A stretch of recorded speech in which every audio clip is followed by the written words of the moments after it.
2020 година во ек на корона, во велам на Мицкоски, ние треба да избереме експерти, имаме право како парламентарна група, како најголема опозициона група, да влеземе во состав на управувачкиот комитет кој го организира Центарот за управување со кризи. Од внатре можеме да им кажеме тоа не ви е добро, да сугерираме на работите, но и да помогнеме на македонските граѓани. Неговиот одговор беше пушти ги нека се дават сами. Значи по таа логика Бујар Османи што има кажано некаде кај што има кажано дека не можел да најде заеднички збор со групите на ВМРО ДПМН со кој разговарал по прашање на решавање на францускиот предлог. Испаѓа дека е во право. Тоа е недржавничко однесување и тоа е на штета на Македонија.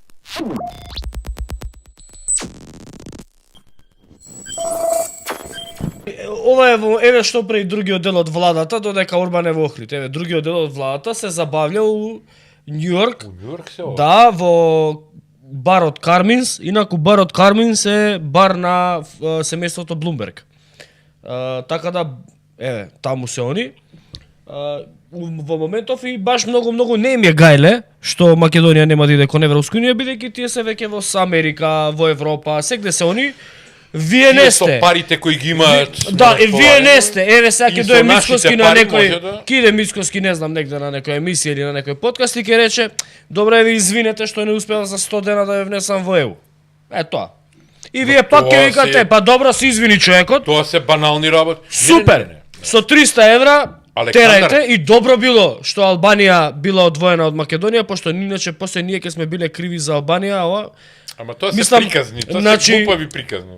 Елементарно глупави тези, елементарно ступидни тези, стварно мислам, дај маце пред да го пишеш тоа да го иском. Извини, профа, само да се обратам на гледачи. Значи вака, ви кажа и Милош сега. Навреди, пцуење и неаргументирани глупави муабети на национална основа, на етничка основа, на верска основа или на политичка основа, значи секој вид на навреда ќе бидете банирани. Ама не зборам тајм-аут 24 сати. Ќе бидете банирани од каналов. Ја сега значи, ги блокира по пола сат, да одморат малку. Значи престанете да навредувате на етничка основа, на национална основа, на политичка основа, да пцуете и така натаму. Не, ама многу е интересна дебатата која што се води помеѓу овие најзакоравените од едната и од другата страна. Едните викаат не постојат бугари, другите викаат не постојат македонци. Еве има тројца македонци у студиово кои што не гледате. Фактичка состојба е дека постојат бугари на камера. Фактичка состојба е дека постојат бугари, фактичка состојба е дека постојат македонци, фактичка состојба е дека постојат срби, дека постојат грци, дека постојат албанци и така натаму и така натаму. И не се фаќате вие сега историјата, ама они она биле. Тоа биле, сите некои биле нешто, па станале тоа што се денес. Крај на приказната. Минато свршено време е биле. Сега, секој си е тоа што сака да биде. И не се престанете со тоа. Добро, дали нашите гледачи знаат дека Бугарија како земја членка на ЕУ, па макар и последната што е, граѓаните бугарски со бугарските државјани, бугарите одат во Кавала, во Солун, на Халкидики, купуваат земјиште бидејќи во Европска унија може тоа да го прават без посебни проблеми. И имаат поголема економска моќ, мислам дека вие го објавувавте тоа, колку е економската моќ.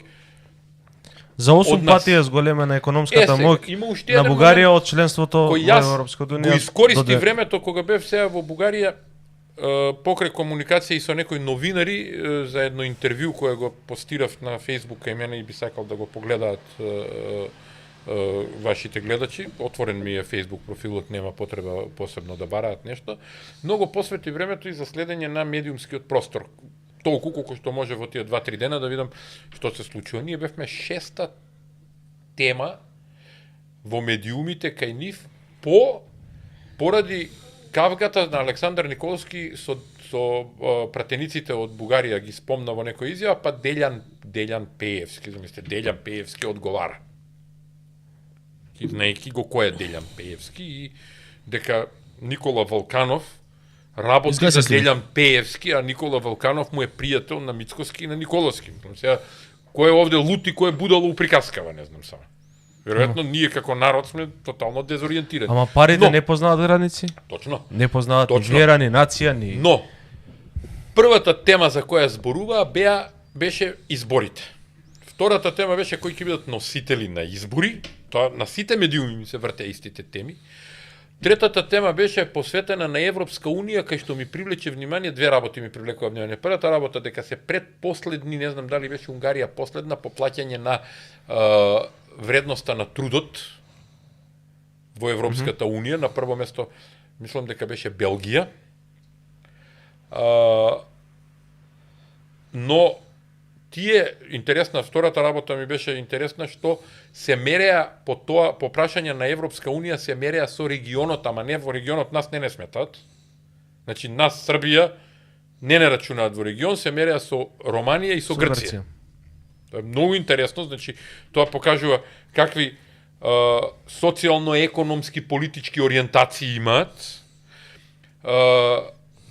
Четвртата тема беше, прославата на Денот на независноста кој беше во неделата, потоа понеделникот и вторникот помалку натекоа со тоа, со тие облекување во униформи од почетокот на 20-тиот век, па глумење на царот, па читање на декларацијата, имало повеќе места прослава и тоа е Добро, тоа е сигурно, че си ја почитуваат. Извинете, ма тоа е некој тренд во Европа.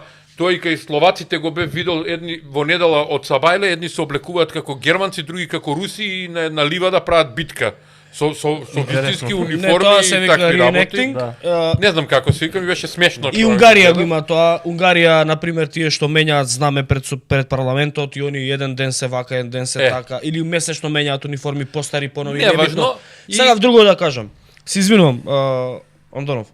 Во моментов и најлибералните медиуми во Бугарија се антимакедонски. Вака сега да ти кажам, Александар. Тоа е тоа што бугарите го имаат, албанците го имаат, србите го имаат, унгарците го имаат, грците го имаат, косоварите го имаат. Која друга земја ти ја кажа како пример? Австријците го имаат, словенците го имаат, хрватите го имаат, а ние го немаме. Тоа е национална самосвест и цел и обединување околу најважните прашања. Меѓу другото, се согласувам со Боро, и домашно воспитување. Тоа е тоа што они го имаат, а ние го немаме. Ако нас ни е цел да бидеме просперитетна држава, економски обезбедена, у која што генерациите следни ќе си останат тука да живеат и ќе ја градат држава, таа цел се стигнува преку овие политики кои што сега ни се понудени. Идните политики ќе бидат полоши. Ако ние имавме национална свест, немаше Мицкоски да прави политика и тактика, остаги комуњарите некако договорат францускиот предлог, они нека направат ова, ние на раат ќе си дојдеме. Тоа не е национална свест. Тоа е лоповска свест. Лоповска, зашто? Затоа што кога ќе дојде он на власт, ќе дојде на сентиментот овие се предавници, ние не сме, и 4 години он ќе вика еве предавнициве, а ваму ќе краде. Еве имам едно ливче. Овдека. Околу лоповлукот. Вака. Едно ливче имам со неколку податоци овдека. Ќе прочитам дел денес. Понеделник ќе имаме поопсежно вака кој колку краде у овие 100 дена. Браво. Да. Многу добро сте сработале. Па се сме, да.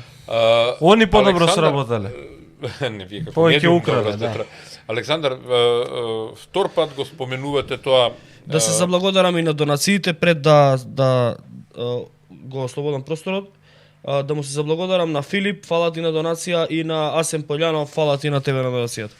Повели проф, извини што прекинав. Само да завршам, и за да дојдеме до моментот да пета вест биде Софиското метро и уредувањето на улиците во Софија, за да ние видиме некоја шеста вест од 10-15 секунди што Делјан Пеевски му одговорил на Николовски. Толку беше.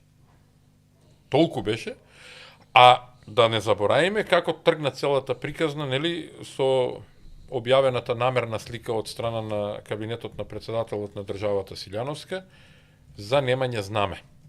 А ја спомнавме господјата на почетокот, јас и понатаму стојам дека ние како фракција бевме против нејзиниот избор и начинот на нејзиниот избор за кандидатот ВМРО ДПМН, каде што поради нашето јако судство не добивме никогаш решение од управниот суд за тоа каква е одлуката на управниот суд. И не се, мислам дека, ако не се лажам, два пати спомнавте една многу интересна работа, Александар, како беше, подсетете ме сега. За? Пред малку ја спомнавте по втор пат, беше нешто околу финансирањето ли беше или околу што зборувавме? Ми избега мислата во момент. Ќе ми текне. Само додека се се вратите на муабетот, само Норданчо Коцев на кратко да му одговорам, вели, па дали сме дале до знање на Русија дека ни треба помош заради православието. Инаку на многу политичари во Македонија на високи позиции ме понудена помош од Русија, но немале муда да ја прифатат. Сите одбиле.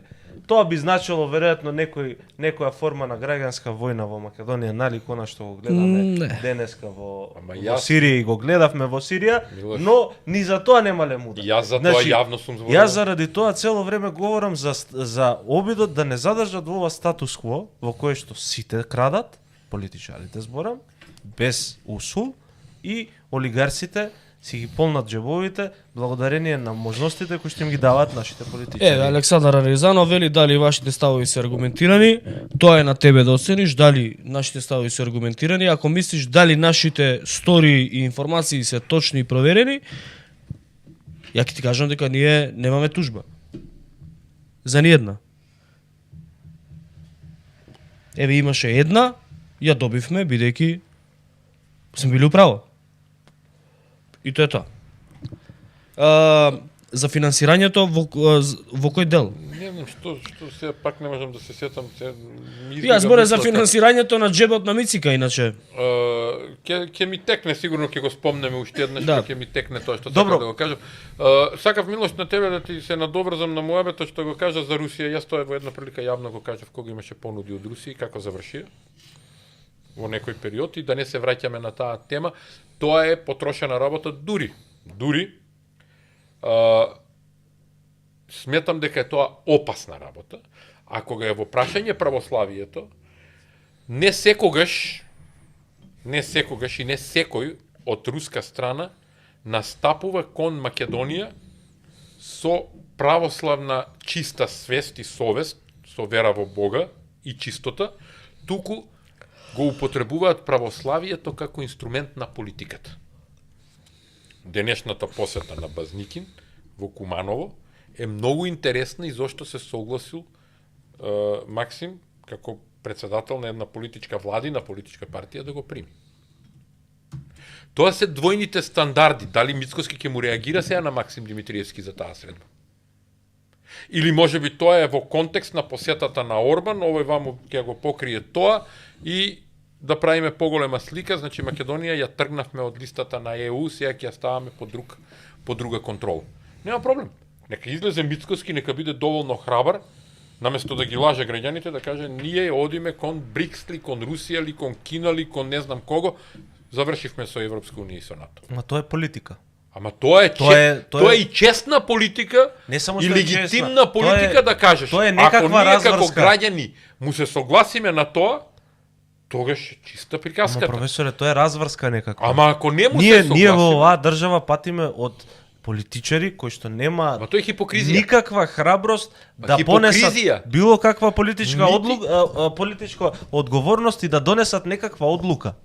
На крај ние се сведуваме дека СДСМ ги носело одлуките кои што според мене биле штетни по Македонија, а ВМРО ДПМН не ги спроведувало. Да, тоа беше. Значи, сега ме подсети ти на моментот, извините молам. Ајде повелете.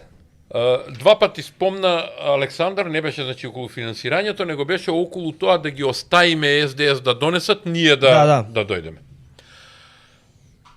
Ја ова го имам кажано еднаш, само ќе го повторам како вовет на тој тип на политика.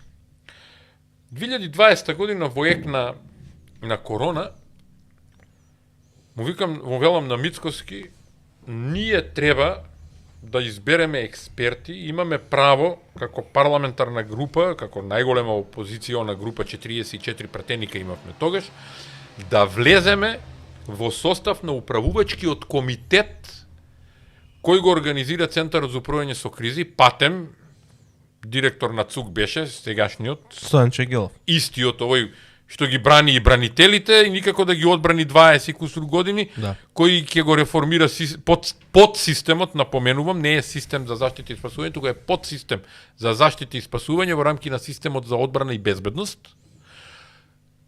И тогаш можевме да влеземе внатре и тоа му го предложив и тогаш од внатре можеме да им кажеме тоа не ви е добро, тоа не ви е добро, тоа не ви е добро, да ги искористиме државата да сугерираме на работите, но и да помогнеме на македонските граѓани, бидејќи граѓаните страдаа во тоа време од неспособноста на владата која ги спроведуваше тие мерки. Тоа беше пак Заев премиер, нели, после изборите беше тоа 2020.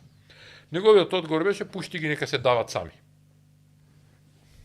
Значи, по таа логика, Бујар Османи што има кажано некаде кај што има кажано, дека не можел да најде заеднички збор со групите на ВМРО ДПМН со кој разговарал по прашање на решавање на францускиот предлог. Испаѓа дека е во право. Тоа е аналогија на однесување, тоа што два пати Александар го напомена, дека тоа е недржавничко однесување и тоа е на штета на Македонија. И сега испадна работата со свој камен по глава. Ако овој не е Христијан Мицкоски, кој? Ево. Ај, прочете, сакам да слушнем. После ќе прочитам. Инаку, Да не се вообрази. Не знам дали гледачите убаво слушна, мора да го потенцира уште еднаш ка професорот, што се случувало за време на короната и што сте му предложиле на Христијан Мицкоски и кој бил одговорот, мора уште еднаш ка. Ова само да го прочитам. Иван Динев Иванов, ти благодарам на донацијата, вели продолжите да бидете искрени и честни со македонската јавност, ти благодарам, тоа ни е намерата и секогаш ни била. Впрочем, професоре, мислам дека бугарин и има колега бугарски, да има Иван Динев Иванов и друго телевизија у Македонија. Да, и друго сам да кажам, преска читав некои коментари, таму има ботови пуштено од штаб и дури што е многу трагично, се злоупотребуваат постари, повозрасни луѓе. Значи зборам, веројатно внуците им ги вработиле. Тоа се вика фарма на ботови. Не, внуците им ги вработиле или децата им ги вработиле. И сега постари не го прават тоа ги прават неговите внуци ги прават. И да, и се логираат на нивните профили. Тоа се фарми на ботови. Само момент, ги читам, ги злоупотребуваат луѓето, мислам луѓе во години да уживаат у пензија. Ги злоупотребуваат и тој еден пишал таму, ја кај сум бил кога Заев го правил предавството, протестите за француски предлог. Значи, вака да ти кажам... Беа надвор луѓе во... Не, да му одговорам. Протестите за францускиот предлог се организирале од ова студио овдека. Нормално, ВМРО ДПМН си ги организираше нивните структури. Да, против францускиот предлог. А ние од овдека повикувавме што повеќе народ да излезе на тие протести. Ние бевме на секој протест, дури и на протестот каде што на Мицкоски наводно му правеа атентат. Ние не сме пропуштиле протест. Француски предлог за Гоце Делчев, за поскапување струја, за маршовите што се правеа во каде не. Значи на сите маршови сме били, на сите протести. Ако од некого глава не можел да дигне СДСМ и ќе направиме една компилација видео од сите мои соочувања на пресконференција и изјави со Заев. Од сите. Ќе направам по едно видео и на секој ваш таков. Ајде да не ве навредам. Коментар. Не знам како... Ама еднаш кажавте, Александар, дека и во современо време денеска останува трага. Рудиментарно глупав коментар. Ке ви ги пуштам видеата, па гледате кај сум бил што сум. Кажавте еднаш дека останува траги. Значи живееме во 21 век.